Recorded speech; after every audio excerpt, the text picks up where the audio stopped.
Day 5, build a kinder inner coach.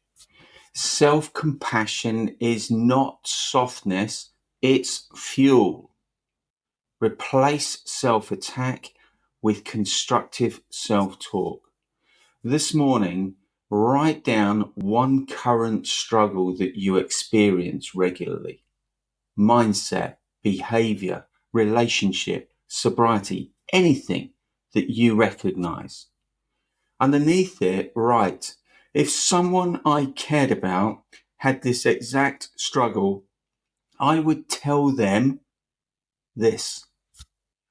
During the course of the day, whenever you catch yourself mentally beating yourself up, quietly say, pause, coach, not critic.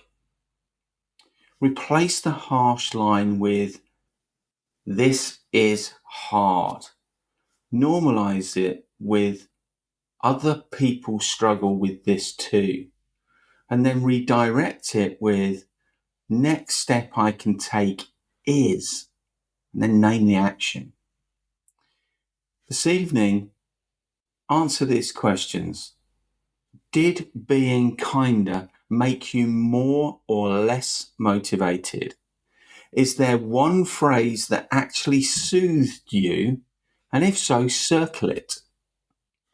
Strong mindset is not, I never struggle. It is, I know how to treat myself when I do.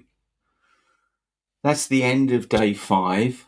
Remember, be kind to yourself, feed yourself, hydrate, and get some rest. And I'll see you tomorrow in day 6.